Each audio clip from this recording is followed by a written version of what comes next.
बसेरा था। एक दिन की बात है, रानो चिड़िया के घोंसले में फल और कुछ चावल रखे थे। उसी जंगल में एक कौवों का जोड़ा भी रहता था। वो तो बहुत भोजन है, क्यों ना हम जाके खा लें। नहीं गोरी, चिड़िया इस समय नदी पे गई हुई है, किसी ने है, किसी को कुछ पता नहीं लगने देंगे। चिड़िया का भोजन हमने खाया है, अब चलें। फिर गौरी कौवी कालू को अपने साथ लेकर चिड़िया के घोंसले में चली जाती है और चिड़िया के घोंसले का पूरा खाना खा लेती है। थोड़ी देर बाद चिड़िया नदी से वापस आती है तो अपने घोंसले का भोजन कौन दुष्ट ले गया। चिड़िया कबूतर के पास जाकर बोलती है, कबूतर भैया, मैंने अपने घोंसले में भोजन रखा था, मैं नदी पर गई थी और जब वापस आई तो कुछ भी नहीं। बातें कर चिड़िया दोबारा से भोजन की खोज को जाती है। इधर कौवे तो आराम से बैठे थे।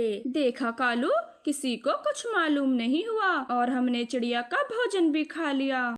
पकोड़े दे देते हैं। ऐसे वो सभी पक्षियों को बांस के पकोड़े खिलाते हैं और खुद भी खाते हैं। प्यारे दोस्तों, आपको हमारे बांस के पकोड़े कैसे लगे? दूर किसी जंगल में कुछ पक्षियों का बसेरा था। एक दिन की बात है, रानो चिड़िया के घोंसले में फल और कुछ चावल रखे थे। उसी जंगल में एक कौवों का जोड़ा भी रहता था। वो तो बहुत आलसी थे। पति कालू जी, जोरों की भूख लगी है और वो देखें, छोटी चिड़िया के घोंसले में भोजन है, क्यों ना हम जाके खा लें। नहीं गोरी, चिड़िया इस समय नदी पे गई हुई है, किसी ने हमें देख लिया तो हम चोर कहलाएंगे, जंगल से भी निकाल दिए जाएंगे।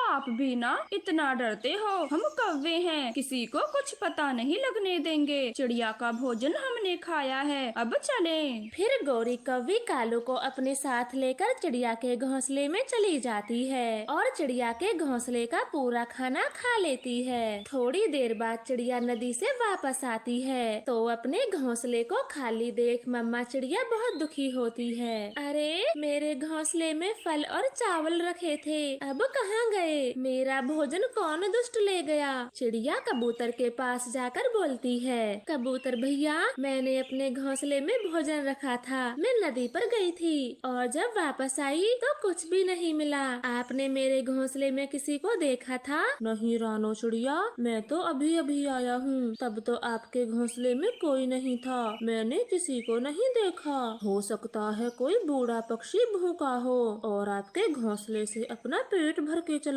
तो कोई नहीं करता। ऐसे बातें कर चिड़िया दोबारा से भोजन की खोज को जाती है। इधर कौवे तो आराम से बैठे थे। देखा कालू, किसी को कुछ मालूम नहीं हुआ और हमने चिड़िया का भोजन भी खा लिया। हाँ गोरी, और उस चिड़िया का क्या है, मिनटों में भोजन खोज लाती है, दाना भी कितना स्वाद था। इस तरह से दोनों कौवे पति पत्नी चिड़िया का भोजन खा के बहुत खुश थे।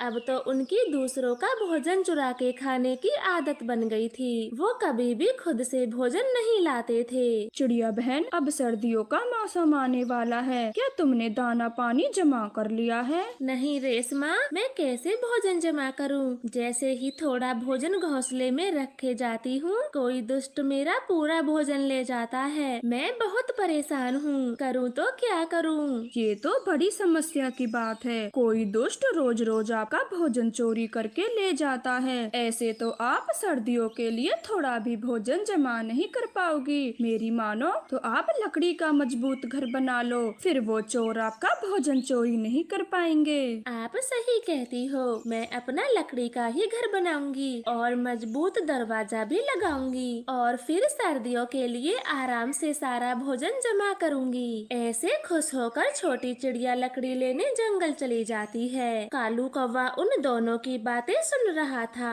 वो भागा भागा अपनी पत्नी गोरी के पास जाता है। गोरी, चिड़िया अपना घर लकड़ी से बनाने वाली है, अगर उसने लकड़ी का घर बना लिया तो हम भोजन कैसे चुरा पाएंगे? अभी तो पूरी सर्दी पड़ी है भोजन चुराने को।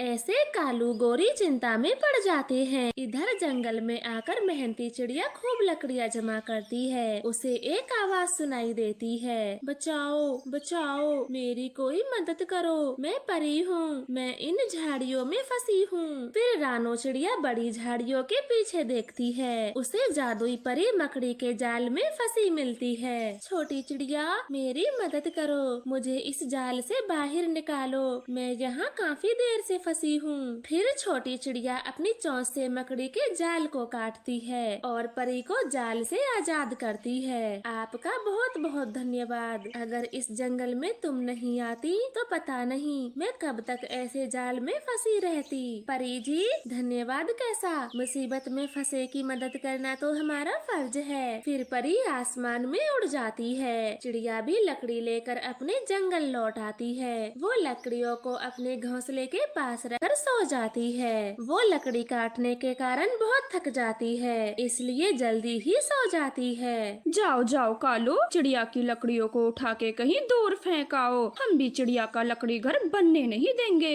फिर कालू कौवा चिड़िया की लकड़ी का गट्ठर उठाता है और घने जंगल में फेंक आता है। सुबह को चिड़िया फिर से दुखी होती है। मेरी लकड़ी कहाँ है? मैंने रात को यहीं रखी थी। अब तो वो